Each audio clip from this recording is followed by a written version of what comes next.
Hello everyone, welcome back to our channel endocrine army. So last time हमने mitosis किया था और तो इस बार हम मियोसिस के इम्पोर्टेंट हाइलाइट्स देखेंगे, जो भी इम्पोर्टेंट पॉइंट्स है सब कुछ। ठीक है, अब मियोसिस क्या होता है तो मैंने लास्ट वीडियो में भी बताया था। मियोसिस को हम क्या बोलते हैं? Reductional division. मैंने इसका रीजन भी बताया था क्यों बोलते हैं, वो तो वीडियो देख लेना, इंपॉर्टेंट है। तो रिडक्शनल डिवीजन क्यों बोलते हैं इसमें? क्योंकि इसमें जो क्रोमोसोम नंबर है वो हाफ हो जाता है। जैसे अगर 4n है तो वो 2n हो जाएगा। तो क्रोमोसोम नंबर में रिडक्शन हो जाता है। रिडक्शन मतलब क्या होता है? कम होना। तो जो यहाँ पे रिडक्शन आ जाता है, इसलिए इसको रिडक्शनल डिवीजन बोलते हैं, मियोसिस बोलते हैं। तो ये कहाँ होता है? ये प्रोडक्शन ऑफ गैमीट्स में हेल्प करता है। गैमीट्स जो होते हैं, बनते हैं, वो इसी से बनते हैं। गैमीट्स क्या होते हैं? हैप्लॉइड होते हैं। तो अगर हमें हैप्लॉइड सेल्स डिप्लॉइड से हैप्लॉइड बनाना है तो हम क्या करते हैं? हम मियोसिस करते हैं। स्पर्मेटोजेनेसिस, oogenesis तब भी करते हैं। तो उनमें हम मियोसिस करते हैं, डिप्लॉइड से हैप्लॉइड बनाते हैं। ठीक है, तो इसमें इस प्रोसेस को बोलते हैं मियोसिस, जब डिप्लॉइड से हैप्लॉइड्स बने, जब क्रोमोसोम नंबर हाफ हो जाए। ठीक है, अब इसमें दो फेज आते हैं, मियोसिस 1 आता है और मियोसिस 2 आता है। बट एक चीज ध्यान रखनी है, single cycle of DNA replication, ये इंपॉर्टेंट है। बेशक इसमें दो आते हैं, दो बार होता है मियोसिस 1 और मियोसिस 2, बिकॉज इसमें एक सेल से 4 डॉटर सेल्स बनते हैं, इसलिए फर्स्ट में 2 बनेंगे और सेकंड में 2 बनेंगे, इसलिए 4 हो जाते हैं। तो पर इसमें जो डीएनए का जो रेप्लिकेशन है वो सिर्फ एक बार ही होगा, ऐसे 2 बार नहीं होगा कि ये जो 2 बार हो रहे हैं जो डिवीजन, इनमें 2 बार होगा, नहीं, ये एक ही बार डीएनए का रेप्लिकेशन होता है। ठीक है, अब इसमें देखते हैं। सबसे पहले तो ये चीज देखो कि meiosis 1 is initiated after the parental chromosome have replicated to produce identical sister chromatid attach. तो मियोसिस 1 कब शुरू होता है? जब एस फेज में आइडेंटिकल सिस्टर क्रोमेटिड्स आ जाते हैं, मतलब जब डीएनए रेप्लिकेट हो जाता है। ठीक है, अब इसमें क्या हो जाता है? मियोसिस में क्या होता है? Pairing of homologous chromosome. अब होमोलोगस क्रोमोसोम्स क्या होते हैं? एंड आगे भी है रिकॉम्बिनेशन। अब देखो, ये जैसे ये क्रोमोसोम है, ठीक है, मैंने लास्ट टाइम भी बताया था ये। तो इस एक सिंगल पेयर को बोलते हैं हम क्रोमेटिड। ठीक है, इन दोनों को मिला के हम क्रोमोसोम बोलते हैं। तो ये है दोनों सिस्टर क्रोमेटिड्स, तो इनको बोलते हैं होमोलोगस क्रोमोसोम, सिस्टर क्रोमेटिड्स होते हैं। तो और रिकॉम्बिनेशन किसके बीच, पेयरिंग किसके बीच होते हैं? इंपॉर्टेंट है, याद रखना, पेयरिंग होती है होमोलोगस क्रोमोसोम के बीच। और रिकॉम्बिनेशन किसके बीच होती है? Non sister chromatid of homologous. मतलब एक तो ये क्रोमोसोम और एक मान लेते हैं दूसरा क्रोमोसोम है हमारे पास ये। तो ये दोनों क्या होंगी? Non sisters. तो रिकॉम्बिनेशन नॉन सिस्टर्स के बीच होगा और पेयरिंग हमारी होमोलोगस क्रोमोसोम्स के बीच में होगी। ठीक है, तो ये इंपॉर्टेंट है, याद रखना है ये। 4 हैप्लॉइड सेल्स, अब हमारा कैन में मैंने बता दिया था 4 सेल्स बनते हैं। अब इसका जो कैसे बनता है, प्रोफेज 1, मेटाफेज 1, एनाफेज 1, टेलोफेज 1। तो 1 1 1, तो ये है मियोसिस 1। अगर अब 2 2 2 आ जाए तो ये है मियोसिस 2। तो ये इंपॉर्टेंट है, ऐसे हम इसमें याद रखेंगे। अब आगे चलते हैं, मियोसिस 1 पढ़ते हैं। ठीक है, बहुत ईजी है अगर ध्यान से सुनते हो आप। तो मियोसिस 1 क्या होता है? Typically longer and more complex as compare to prophase of mitosis. तो हमें पता है ये क्या होता है? लोंगर होता है एंड ज्यादा कॉम्प्लेक्स होता है as compare to prophase of mitosis. जो माइटोसिस का प्रोफेज था उससे ज्यादा होता है। अब इसके भी 5 फेज में डिवाइडेड है। ठीक है, क्या होता है? Leptotene, zygotene, pachytene, diplotene and diakinesis. तो ये इंपॉर्टेंट है, ध्यान रखना है।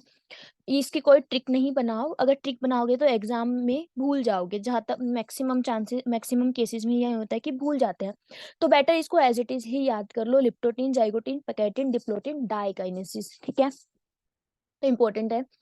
अब हर स्टेजेस में क्या क्या होता है उसको हम डिटेल में देखते हैं। सबसे पहले आता है लिप्टोटीन स्टेज। तो लिप्टोटीन स्टेज में क्या होता है? जो क्रोमोसोम्स होते हैं उनका क्या होता है? कॉम्पैक्शन हो जाता है, वो कंडेंस करने लग जाते हैं, दिखने लग जाते हैं, ग्रेजुअली विजिबल होने लग जाते हैं। ठीक है, तो ये लिप्टोटीन स्टेज में आते हैं। फिर इसके बाद सेकंड स्टेज हो जाती है जाइगोटीन। जाइगोटीन स्टेज में क्या होता है कि जब during this stage chromosome start pairing together and this process of association is called synapsis. तो ये इंपॉर्टेंट है। तो क्या हो जाता है कि जो जो क्रोमोसोम्स हैं वो आपस में पेयर करने लग जाते हैं। तो ये क्रोमोसोम है, तो जैसे ये इसने इसके साथ ऐसे पेयर किया तो ये पेयरिंग बनने लग जाती है। ठीक है, तो इसको बोलते हैं साइनेप्सिस। ठीक है, और इन सच पेयर कॉम्प्लेक्स को ही हम क्या बोलते हैं? Homologous chromosome. तो होमोलोगस क्रोमोसोम्स के बीच में पेयरिंग होता है, इंपॉर्टेंट है। ठीक है, अब ये जो कॉम्प्लेक्स फॉर्म हुआ, ये ऐसे, इसको बोलते हैं synaptonemal complex. The complex formed by the pair synapsed homologous chromosome is called bivalent और टेट्रा। देखो बाइवेलेंट हमने क्यों बनाया, जस्ट बिकॉज इसमें 2 क्रोमोसोम है, ठीक है, इसीलिए हमने इसको बाइवेलेंट बोला।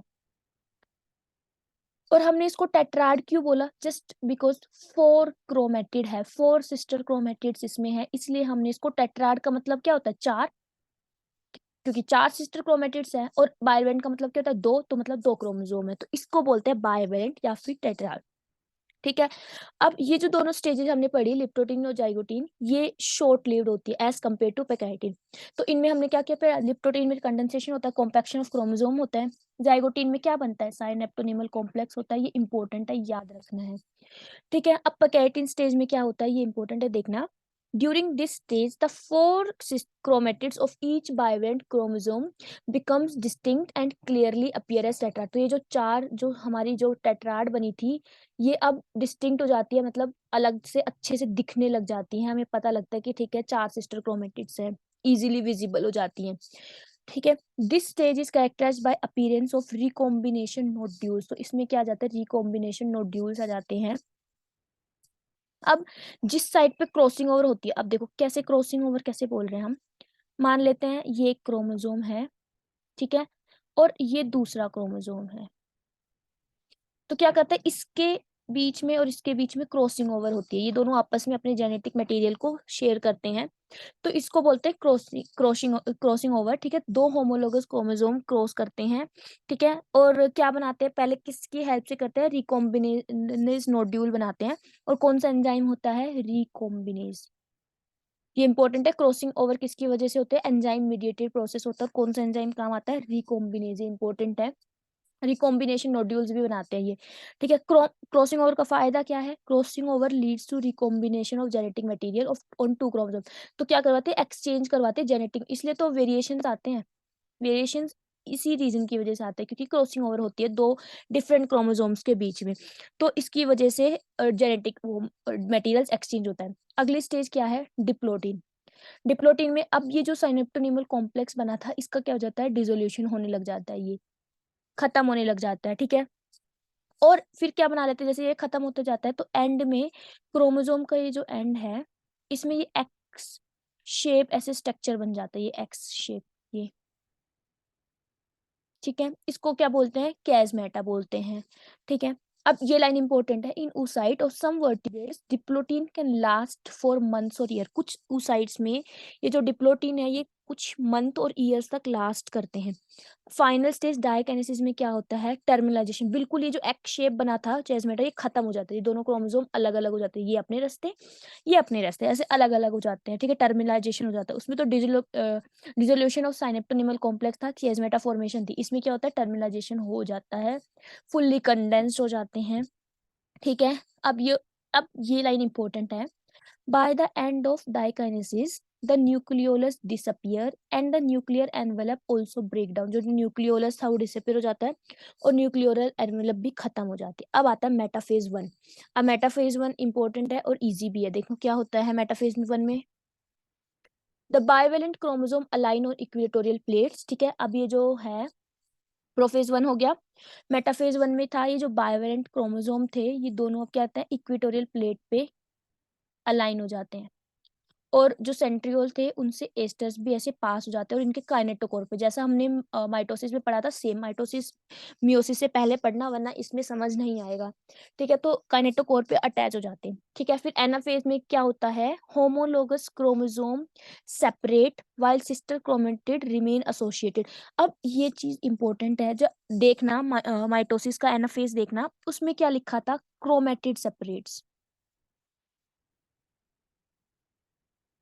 अब बच्चे यही कंफ्यूज करते हैं, क्रोमेटिड सेपरेट किस में होता है, एनाफेज ऑफ माइटोसिस। ठीक है, और यहाँ पे क्या लिखा है, पूरा पूरा क्रोमोसोम ही सेपरेट होता है, देखो 4 आर्म दिख रही है, और वहां पे हमें, अगर हम वहां देखें तो वहां पे ऐसे दिखा था हमें। तो ये डायग्राम बहुत इंपॉर्टेंट है, ये ऊपर की तरफ जाता है, और यहाँ पे क्या दिख रही है, ऐसे 4 आर्म दिख रही है, देखो। तो ये यहाँ पे क्रोमोसोम का क्रोमोसोम ही सेपरेट होता है, वहां पे क्रोमेटिड सेपरेट हो रही थी। ठीक है, एंड में क्या होता है, टीलोफेज में हमें पता है न्यूक्लियर मेम्ब्रेन और न्यूक्लियस रीअपियर हो जाते हैं, साइटोकाइनेसिस होता है, और दिस इज नोन एज डायडोसेल, मतलब 2 सेल फॉर्म हो जाते हैं इससे फिर। ठीक है? तो इम्पोर्ट और ये जो इंटरकाइनेसिस है, वहाँ पे क्या था, इंटरफ़ेज़ था, जो रेस्टिंग फ़ेज़ था वो इंटरफ़ेज़ था। यहाँ पे जो रेस्टिंग फ़ेज़ है वो क्या है, इंटरकाइनेसिस। इंटरकाइनेसिस के बाद सबसे पहले तो फर्स्ट फ़ेज़ होगा, फिर इंटरकाइनेसिस होगा, फिर उसके बाद सेकंड फ़ेज़ आएगा, ऐसे था। अब जो मियोसिस सेकंड है वो सेम एज़ माइटोसिस होता है। बिल्कुल सेम होता है। प्रोफ़ेज़ सेकंड में क्या होगा? क्रोमोसोम का कंडेंसेशन होगा। नॉर्मल माइटोसिस को देखो यहाँ पे लिखा है भी, नॉर्मल माइटोसिस को रिसेम्बल करता है। उसमें क्या होगा? क्रोमोसोम हो कॉम्पैक्शन होगा क्रोमोसोम का, कंडेंस होगा, न्यूक्लियोलस, ईआर और जो भी गोल्गी बॉडीज़ वगैरह है वो डिसअपीयर हो जाएँगी। माइटोसिस सेकंड में क्या होगा? सिस्टर क्रोमैटिड्स जो है वो अलाइन हो जाएगी और सेंट्रियोल उसके काइनेटोकोर पे आके अटैच हो जाएगा। एनाफ़ेज़ सेकंड में क्या होगा? जो स्प्लिटिंग है ईच क्रोमोसोम की, जो सिस्टर क्रोमैटिड है वो क्या हो जाएँगी? स्प्लिट हो जाएँगी। डायग्राम के थ्रू देखते हैं हम। ये देखो, ठीक है? अब देखो सिस्टर क्रोमैटिड्स, अब देखो इन दोनों डायग्राम में ना डिफरेंस देखना इम्पोर्टेंट है, ठीक है? और फिर उसके बाद देखो 4 सेल बन गई। टेलोफ़ेज़ में वहीं डिवीज़न होएगा, सेम एज़ माइटोसिस। अगर माइटोसिस पढ़ा है अच्छे से एनसीईआरटी में, तो मियोसिस सेकंड कुछ भी नहीं है, बिल्कुल उसके जैसा सेम है। ठीक है, देखो जेनेटिक वेरिएबिलिटी भी दिख रही है इसमें, देखो ये जो मार्क कर रखे हैं ना एनसीईआरटी ने अलग से, ये बता रहा है कि क्रॉसिंग ओवर हुई है और एक्सचेंज ऑफ जेनेटिक मटेरियल हुआ है, अलग जेन ये अलग है, ये अलग है। तो इसलिए एनसीईआरटी ने दिखा रखा है। ये डायग्राम में ऐसे कोई मिस्टेक नहीं है। हाँ, मुझे लगता था कि ये मिस्टेक है, पर बाद में मुझे पता लगा ये क्रॉसिंग हो रही है, उससे जेनेटिक मटेरियल एक्सचेंज हुआ है। तो डायग्राम्स को बहुत ध्यान से देखो, ये देखो। अब सिग्निफिकेंस ऑफ मियोसिस इम्पोर्टेंट है। इसकी वजह से ही जो क्रोमोसोम, जो सेक्सुअली रिप्रोडक्शन ऑर्गेनिजम्स है, specific chromosome number of each species, तो ये जैसे अगर हमारे जो गैमेट्स हैं वो किससे बनते हैं, जो हमारे जो जर्म सेल्स होते हैं वो होते हैं 2n स्टेज में और गैमेट्स होते हैं n स्टेज में। अगर मियोसिस नहीं हो तो ये हैप्लॉइड सेल्स की फॉर्मेशन कर ही नहीं सकते। डिप्लॉइड से हैप्लॉइड कैसे बनते हैं? With the help of meiosis. तो ये इसका है, ठीक है? इसलिए फिर नेक्स्ट क्या है, increase the genetic variability. Genetic variability को भी इंक्रीज करता है। वेरिएशन सबसे इंपॉर्टेंट पार्ट है मियोसिस का, वेरिएशंस लाता है। समरी बहुत इंपॉर्टेंट है, समरी को एक बार देख लेना, रीड कर लेना, समरी पूरी इंपॉर्टेंट है। कुछ कुछ ऐसी लाइंस होती हैं जो हमारे पेपर एनसीईआरटी के पूरे चैप्टर में नहीं होती, बस वो समरी में वो लाइंस मिल जाती है और वहीं से क्वेश्चंस आ जाते हैं। तो समरी को एक बार देख लेना। तो ये पूरा चैप्टर था, मियोसिस और माइटोसिस हमने दोनों कवर कर लिए हैं। आई होप आपको समझ आया होगा। Thank you so much.